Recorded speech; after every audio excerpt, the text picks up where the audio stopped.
Vi er som døven legger fyrreggerne til G-festivalen senast og hånden av aksjonene. Korsten er okkara med vår Mads Jakobsen ikke helt nøgter vi skronna for festivalen. Tøyskjell ringer han ut til fyrreggerne og bjør teimen okkert helt særlig til festivalen som verer vikskiftet. Sådan. Goddag, det er Mads Jakobsen fra Danish Entertainment. Ja, goddag. Goddag, er det herr Solmunde? Ja, det er. Ja. Se, vi har her i Danmark lige hørt om jeres festival, I har på Færøerne. Okay, ja. Ja. Danish Entertainment, hvad er det for noget? Danish Entertainment, altså vi har til hus i Jylland. Ja. Ja. Okay. Og det er i Kopperup. I hvorhen? I Kopperup. Okay. Ja. Det ligger sådan lige midt inde i Jylland. Altså, vi har lige så langt til Vesterhavet, som vi har til Skagerrak og alt det der. Okay, ja. Ja, og Kattegat, og du kender Øhavet, ikke? Ja.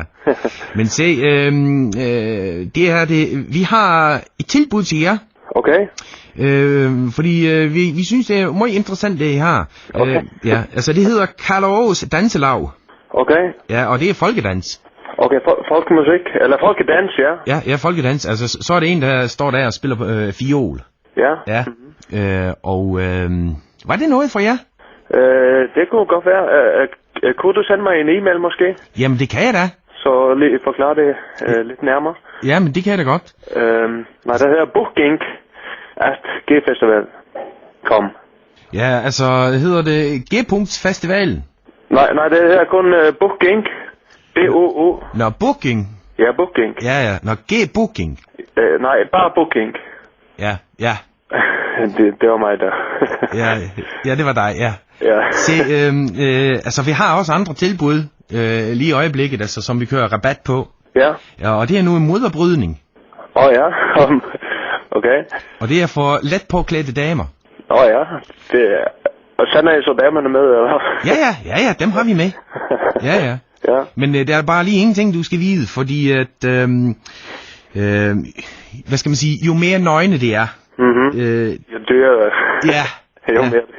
Ja.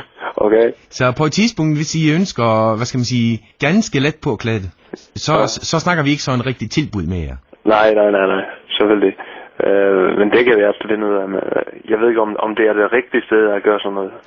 Men se, altså, hvis nu moderbrydningen ligesom udgår, og så har jeg også forstået, at festivalen foregår på en strand. Er det rigtigt? Ja. Ja. Men ved du hvad, der har jeg så et andet tilbud. Okay. Ja, og det er nogle araberheste. Heste, okay. Ja, som kan stå på et ben. Aha. Okay. Okay, det har jeg ikke hørt om. Nej, men dem skal du få at se. Ja. Ja, de er helt fantastiske. Ja. Men det er tænkt, fordi det er på en strand, ikke også? Så er underlaget lige det rigtige. Ja, nemlig. Ja. Hvis du bare sender mig en mail og med det tilbud du har, så... ja, men altså, jeg skal lige snakke med boardet bag festivalen, men jeg har i hvert fald... jeg får din e-mail, og det kunne også være interessant på andre sommerfestivaler her på Færøerne måske. Altså vores hjemmeside, hvis du er interesseret, den hedder Barometre, Utanaka D og Utanaka Ed. Ja.